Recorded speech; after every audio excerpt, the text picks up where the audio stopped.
दोस्तों स्वागत है आपका एक बार फिर फ्रेंड।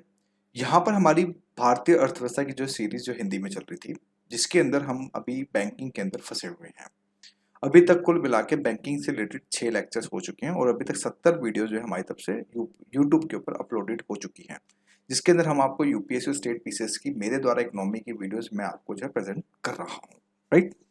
अभी तक हमने ओवरऑल ये देखा कि हमने अभी तक सीआरआर को समझा, एसएलआर को बहुत ज़्यादा डिटेल के अंदर समझा विद एमसीक्यूज के साथ जो हमने समझा प्रीवियस वीडियोस में।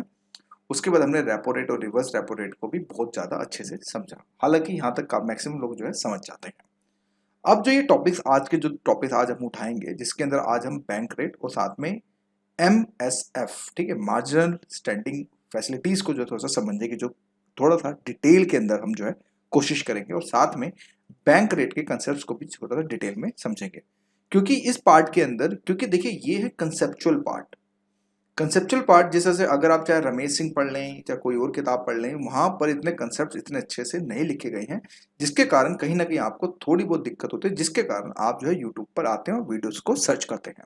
तो यहाँ पर मेरा मकसद यही है कि अगर आप 10 से 15 मिनट जो भी आप 20 मिनट अगर आप इन्वेस्ट कर रहे हैं, तो आपके कंसेप्ट एकदम लाउड एंड क्लियर हो जाए और आपको इसके बाद कोई और डिफरेंट सोर्सेज की या फिर दूसरे सोर्स की आपको जो है जरूरत ना पड़े। इसके बाद जब ये सीरीज जब कंप्लीट होगी तो उसके बाद मैं आपको डिटेल एनालिसिस कराऊंगा अपने हिसाब से, यानी कि एक क्विक रिवीजन वीडियो होगी, जिसके अंदर हम आपको सारे टूल्स को एक ही शॉर्ट वीडियो के अंदर भी जो है मैं लेके आऊंगा। तो आज का टॉपिक यानी कि अगर हम बात करें तो बैंक रेट को समझने की हम कोशिश यहाँ पर करते हैं। ठीक है, तीसरा पॉइंट बैंक रेट पहले समझते हैं। ये पहले था लेकिन अब इसका जो इस्तेमाल अगर हम बात करें तो नहीं किया जाता, यानी कि अगर हम बात करें ओवरऑल ये एक ओल्ड कंसेप्ट है, लेकिन कहीं ना कहीं आज भी बुक्स के अंदर गिवन है अगर हम बात करें तो, इसलिए हम इसको जो है चीज को समझने की जो कोशिश यहां पर करेंगे। देखो यहां पर ये बोलते हैं कि बेसिकली बैंक रेट वह रेट होता है जिस पर आरबीआई जो होता है वो वाणिज्य बैंकों को लंबी अवधि के लिए उधार देता है। यानी कि जब हम पहले, यानी अब तो है नहीं हालांकि, बैंक रेट जब पहले होता था तो वो बेसिकली जब लॉन्ग टर्म्स के लिए जब बैंक्स आते थे अपने, देखो लॉन्ग टर्म्स के लिए जब बैंक्स जब अपने बात उधार लेता था तो उसके लिए जो है बेसिकली इसको जो है यूज किया जाता था। यानी कि एक क्वेश्चन ये भी है ना कि भाई आखिर बैंक क्यों जाएगा, मतलब आरबीआई से उधार लेने, बैंक के पास ऑलरेडी बहुत ज्यादा पैसा है। इस चीज को समझने की कोशिश कीजिएगा कि जिस तरह से हमने आपको पहले सीआरआर को समझाया, कैश रिजर्व रेशियो को समझाया, एसएलआर को समझाया, तो उसी के जैसे यहाँ पर डेली बेसिस पे इनको अकाउंटिंग जो होती है मेंटेन करनी होती है।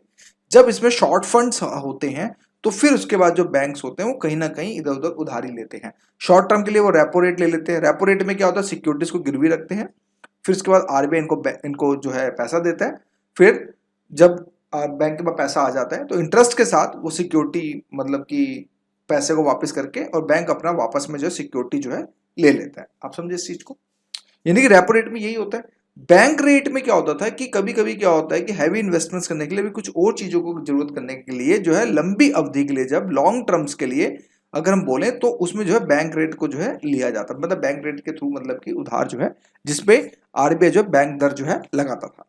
हालांकि यह एक ऐसा उपकरण है जिसका उपयोग आरबीआई मुद्रा आपूर्ति के प्रबंधन और निवेश और विकास की सुविधाजनक बनाने के लिए जो है करता है। यानी कि कुल मिलाकर हमें यह पता चला कि कहीं ना कहीं जो बैंक रेट था वो कहीं ना कहीं मुद्रा आपूर्ति, मुद्रास्फीति नहीं, ध्यान रखिएगा, यानी कि पैसे की आपूर्ति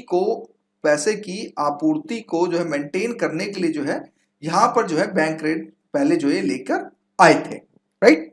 यानी कि अभी तक हमने दो बातें देखी बैंक दर में, ताकि मैं आपको याद भी कराता चलूं। पहला हमने देखा कि ये एक लंबी अवधि के लिए लिया जाता है। दूसरा हमने पॉइंट ये देखा कि ये बेसिकली मुद्रा आपूर्ति के लिए जो है इसको जो है देखा जाता है। नहीं, जब पैसे में तरलता की, जब लिक्विडिटी की जब ज्यादा जरूरत होती है तो बैंक जो है लंबे टर्म के लिए जो है इसके पीछे, मतलब बैंक दर के थ्रू जो है लेके जाता था। फिर इसमें यह हुआ कि आरबीआई द्वारा बैंक दर में कोई भी संशोधन बैंकों को जमा दरों को संशोधित करने का एक तरह से संकेत एक तरह से देता है। यानी कि इस लाइन का मतलब यह होता है दोस्तों कि जब आरबीआई द्वारा बैंक दर में कोई भी संशोधन होता है, यानी जब पहले, अभी तो हालांकि नहीं है, लेकिन जब भी पहले बैंक दर में जब भी कोई अगर इसमें संशोधन होता था, यानी कि इसके रेट्स को ऊपर नीचे प्लस माइनस मतलब किया जाता था, तो फिर जमा दर, यानी कि जो बैंकों की जमा दर होती थी जिसमें मतलब कि लोग मतलब जमा दर होती थी, तो उसमें भी एक तरह से संशोधन होता है, यानी कि कहीं ना कहीं इसका डायरेक्ट इंपैक्ट जो होता था, अगर बैंक रेट्स बढ़ गए तो इसी के जैसे आप ये मान के चलो कि अगर मान लो आरबीआई ने अपने बैंक रेट्स अगर बढ़ा दिए तो उसी के जैसे आप समझो कि कमर्शियल बैंक भी अपने रेट बढ़ा देगा। अगर बैंक रेट घट गए तो कमर्शियल बैंक भी जो है इनडायरेक्टली वे में जो है बैंक रेट जो करता है। तो हमें यहां पर एक ऑब्जर्वेशन ये मिला कि बैंक रेट जहां मुझे ये समझाना है और बैंक के अंदर एक डायरेक्ट रिलेशन हमें देखने को मिल सकता है। हो सकता है कि यूपीएससी या फिर स्टेट पीसीएस वाले जो इस तरह के क्वेश्चंस जो है यहां पर जो है बनाने की जो कोशिश करें। जब दोस्तों लैब की शुरुआत हुई थी, मतलब शुरुआत पर यह पता चला था कि भारतीय रिजर्व बैंक ने लंबी अवधि के ऋण जो है एक तरह से देना जो है एक तरह से बंद कर दिया गया था। यानी कि अभी मैंने लैब आपको समझाया नहीं है, थोड़ा होल्ड रखें 2 से 3 वीडियो का, उसके बाद आपको चीजें ऑटोमेटिक में बहुत ही इजीएस्ट वे में सुनना। तो लैब की शुरुआत पर भारतीय रिजर्व बैंक ने लंबी अवधि के लिए एक तरह से ऋण देना बंद कर दिया था। परिणाम स्वरूप यह हुआ कि मौद्रिक प्रबंध के साधन के रूप में बैंक दर एक तरह से निष्क्रिय हो गए, क्योंकि कि जब लैफ की जब शुरुआत हुई थी तो भारतीय आरबीआई ने लंबी अवधि के लिए जो ऋण देने बंद कर दिए थे। फिर इसके कारण मौद्रिक प्रबंध के साधन के रूप में एक तरह से जिस तरह से बैंक दर को एक मौद्रिक प्रबंध के रूप में जो जाना जाता था, उसमें बैंक दर को एक तरह से निष्कर्ष यहाँ पर जो देखने को हमें मिला था। हालांकि लैब के तहत रेपो दर पर केवल अल्पकालीन उधार देता था, क्योंकि जैसा आपको मैंने पहले बताया कि रेपो रेट के अंदर हमें यह पता चला कि हम जो है लाइक एक अल्प शॉर्ट टर्म के लिए जो है हम लोन ले सकते हैं। इसी प्रकार बैंक दर का यहां पर कोई भी एक तरह से उपयोग जो है एक तरह से नहीं रहा। फिर हालांकि चूंकि यह कानून में है, आरबीआई बैंक दर का उपयोग दंडात्मक रूप से जो है करता है जब बैंक उल्लंघन करते हैं अपनी आरक्षित आवश्यकताओं को पूरा करने में, लाइक नगद आरक्षित अनुपात या फिर यानी एसएलआर में। तो उस अनुपात में जब कमी आती है तो उस केस में बैंक रेट के दर से जो है चीजें जो है बेसिकली लगाई जाती हैं।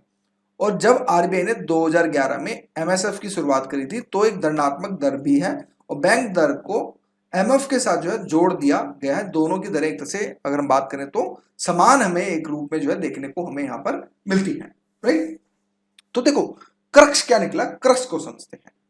हमें यह समझा, हटाइए मैं आपको अपने साथ समझाऊंगा, अभी तो ट्रांसलेशन समझा रहा था।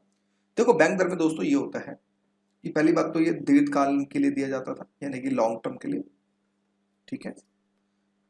अभी फिलहाल ये नहीं है, इसको खत्म कर दिया गया। क्यों? Due to the introduction of लैफ, ठीक है। लैफ क्या अभी आने वाले वीडियो में समझ आ जाएगा। जब लैफ आया तो इस बैंक रेट को इसके अंदर मर्ज कर दिया गया, यानी कि बैंक दर का जो कंसेप्ट ही खत्म कर दिया गया। क्योंकि इसके बाद अगर बात करें तो आपका एमएसएफ आ गया, ठीक है। फिर उसके बाद अगर बात करें तो बैंक दर को यानी कि बैंक रेट को एक तरह से खत्म कर दिया गया, राइट। हमें यह भी पता चला कि एक तरह से ये एक तरह से बात करें तो प्लेंटी के लिए जो है जाना जाता था, यानी कि जो ये बैंक रेट होते थे ये प्लेंटी रेट्स होते थे। कि जब जो कमर्शियल बैंक्स होते हैं, शेड्यूल बैंक या फिर कमर्शियल बैंक, जो सब चीजें होती हैं, तो इसके अंदर जब ये लोग नहीं मतलब कि जब अपने अकाउंटेंसी को जब मेंटेन नहीं करते थे तो उस केस में एक तरह से दंड के रूप में बैंक रेट्स जो है बेसिकली लगाए जाते थे। फिर हमें यह भी पता चला कि 2011 में जब एमएफ की जब शुरुआत हुई थी तो एक धनात्मक दर भी है जो बैंक दर को एमएफ जो मार्जिन स्टैंडिंग फंड के साथ जो है जोड़ दिया गया है और दोनों की दर एक तरह से अब समान है। तो अब हमारे लिए क्वेश्चन ये है कि एमएसएफ आखिर है क्या, यानी कि मार्जिन स्टैंडिंग फंड जो है हमारा ये बेसिकली है क्या। इस चीज को थोड़ा सा समझने की कोशिश करेंगे, लेकिन इससे पहले एक एमसीक्यू करते हैं कि बैंक दर में वृद्धि समानता यह इंगित करती है कि, बहुत ही बेसिक क्वेश्चन बनाया दोस्तों ताकि आपके कंसेप्ट्स को मैं समझ सकूं कि आप कितना अभी तक समझे हैं और कितना नहीं समझे हैं। बाजार की ब्याज दर गिरने की संभावना है। पहला ऑप्शन, केंद्रीय बैंक अब वाणिज्य बैंकों को ऋण नहीं दे पा रहा है। केंद्रीय बैंक एक असमान मनी पॉलिसी का पालन कर रहा है। सेंट्रल बैंक कड़ाई से मुद्रा नीति का पालन कर रहा है। यहाँ पे क्वेश्चन ये है कि बैंक दर में वृद्धि समानता यह इंगित करती है कि अगर बैंक रेट में अगर वृद्धि हो जाए तो उस केस में क्या होगा, ये चीज हमें जो है समझने की जो अगर बात करें तो हमें ज्यादा जरूरत पड़ती है। तो ब्याज जो बाजार की ब्याज दर गिरने की संभावना है। केंद्रीय बैंक अब वाणिज्य बैंक को ऋण नहीं दे पा रहा है। केंद्रीय बैंक एक असमान मनी पॉलिसी का पालन कर रहा है। सेंट्रल बैंक कड़ाई से मुद्रा नीति का एक तरह से पालन जो यहाँ पर कर रहा है, राइट। आई होप आपने आंसर्स को समझ लिया होगा दोस्तों। इसमें आंसर आएगा सेंट्रल बैंक कड़ाई से मुद्रा नीति का पालन। जब भी बैंक दर में अगर वृद्धि होगी तो आप ये समझ के चलिएगा कि जो भी रिजर्व बैंक ऑफ इंडिया होगा वो कड़ाई से मुद्रा नीति का एक तरह से पालन कर रहा है। ठीक है, इसमें यह है कि बैंक दर से तात्पर्य उस दर से है जिस पर केंद्रीय बैंक अपने ग्राहकों को दीर्घावधि के लिए धन उधार देता है। राइट, इस दर में वृद्धि का मतलब है कि केंद्रीय बैंक एक कड़ी मौद्रिक नीति का पालन कर रहा है, क्योंकि दरों में वृद्धि से मुद्रा आपूर्ति में कमी आएगी, जिससे मुद्रास्फीति में कमी और निवेश में भी एक तरह से कमी आएगी। इसलिए विकल्प जो है डी जो हमारा वो बिल्कुल जो हमें सही देखने को मिल रहा है। राइट, अब तो ये क्या है भाई, सीमांत स्थायी सुविधा क्या है हमारी, इसको अगर हम इसको MSF बोले तो भाई क्या है, लिक्विडिटी एडजस्टमेंट फैक्ट जो अगर बात करें फैसिलिटी की, मतलब कि अगर बात करें तो आपका ये मार्जिनल स्टेटमेंट फंड क्या है। ठीक है, तो इस चीज को थोड़ा सा समझने की जो कोशिश करते हैं। देखो पहले बुक को हटाओ, ये क्या लिखा है इसको हटाओ, पहले मेरे हिसाब से समझो, पहले बेसिक से समझते हैं। देखो दोस्तों, रेपो रेट आपको पता होगा, रेपो रेट में क्या होता है, शॉर्ट टर्म मनी होती है। शॉर्ट टर्म में क्या होता है, बैंक RBI से लोन लेता है। राइट, ये हो गया। हमें ये भी पता चला कि इसके लिए वो कोलेट्रल सिक्योरिटी रखता है। सिक्योरिटी का मतलब समझ गए होंगे भाई, अब RBI का फ्री का तो है नहीं कि उठा के ऐसे दे देगा भाई। RBI जब कुछ गिरवी रखो जब तो पैसा देगा। तो उस केस में बैंक क्या होते हैं, अपने सरकारी प्रतिभूतियां जिसमें सेंट्रल बैंक की सिक्योरिटीज हो चाहे स्टेट बैंक की सिक्योरिटी हो, उसमें पैसा रखते हैं, मतलब कि उसके बॉन्ड्स को या फिर सिक्योरिटीज को रखते हैं, RBI को देते हैं और RBI फिर सिक्योरिटी को रख के मतलब कि ऑन पेपर लोन दे देता है। ठीक है, ये बात समझ आ गई। लेकिन कभी कभी क्या होता था, बैंक्स को भी और एक्सट्रीम फंड्स की जरूरत होती थी। कभी कभी क्या हुआ, CRR मेंटेन नहीं हो रहा, SLR मेंटेन नहीं हो रहा, तो उस केस के अंदर जो गवर्नमेंट ने एक RBI ने MSF की फैसिलिटी लेके आए। इसमें हालांकि ट्रेंड यही देखने को मिला कि 2010 तक तो इसमें रेपो रेट और MSF में 1% का डिफरेंस हमें देखने को मिलता था। लेकिन अगर हम 2022 की अगर हम बात करें तो हार्डली 50% यानी कि 50 बेसिक पॉइंट्स या फिर 0.25 बेसिक पॉइंट्स का हमें जो डिफरेंस देखने को मिलता है।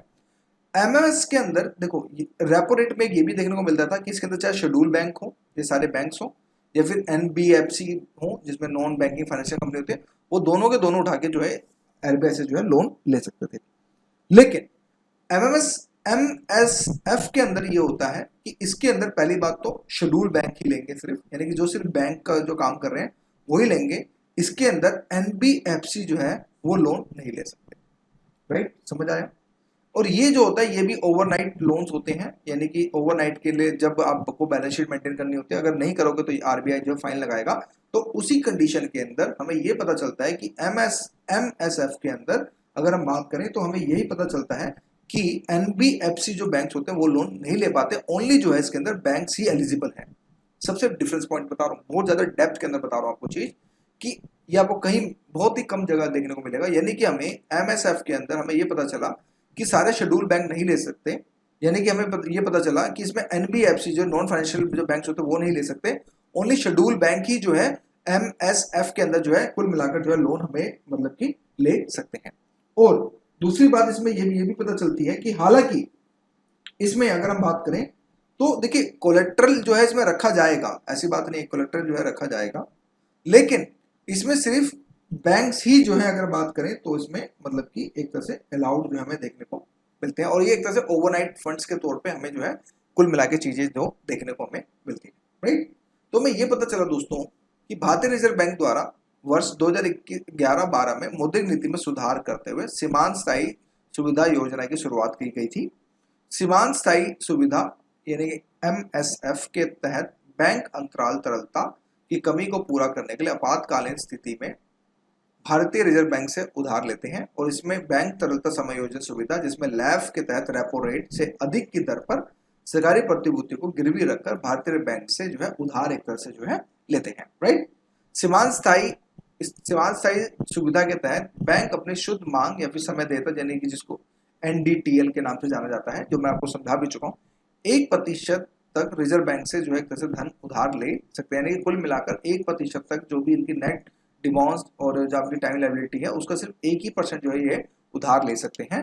और सीमांत स्थायी सुविधा दर रेपो दर से 100 आधार वर्ष मतलब 100 आधार अंक से जो है एक तरह से अधिक हमें देखने को मिलती है। और यह एक दंडात्मक दर होती है जिस पर बैंक भारतीय रिजर्व बैंक से पैसे उधार जो है ले सकता है। और बैंक द्वारा रखे जाने वाले आवश्यक न्यूनतम रिजर्व से कम रखने की स्थिति में रिजर्व बैंक द्वारा बैंकों के विरुद्ध दंडात्मक प्रक्रिया संचालित की जाती है, जिसके तहत बैंकों को आवश्यकता न्यूनतम रिजर्व बैंक से कम रखने की स्थिति में रिजर्व बैंक को ब्याज देना पड़ता है और इसको जो है पेनल रेट कहते हैं। यानी कि एमएफ वह दर होती है जिस पर बैंक स्वीकृति सरकारी भूतियों के प्रतिभूति सुरक्षा पर आरबीआई से रात भर के लिए एक तरह से धन जो है उधार जो है लिया जाता है। तो दोस्तों एक क्वेश्चन करते हैं कि सीमांत स्थायी सुविधा यानी कि एमएफ के बारे में निम्नलिखित कथनों पर विचार कीजिए। ये एक ऐसी सुविधा है जिसके तहत अनुसूचित वाणिज्य बैंक रिजर्व बैंक से ओवरनाइट मुद्रा की अतिरिक्त राशि को एक सीमा तक अपने सांविधिक चल निधि यानी कि एसएलआर पोर्टफोलियो में गिरावट कर ब्याज के दंडात्मक दर ले सकते हैं। यह बैंकिंग प्रणाली को अप्रत्याशित चल निधि झटकों के खिलाफ सुरक्षा वॉल का एक तरह से कार्य करती है। तो इसमें से कौन से जो है सही है? दोनों आपने आई होप आपने लिख लिया होगा। ये चीज ध्यान रखिएगा दोस्तों कि इसमें दोनों के दोनों जो है हमें जो है ठीक देखने को मिलते हैं। तो दोस्तों ये था हमारा एमएसएफ के ऊपर और हमने इसको समझाया डिटेल के अंदर। अब हम आगे फिर बढ़ेंगे। So thank you.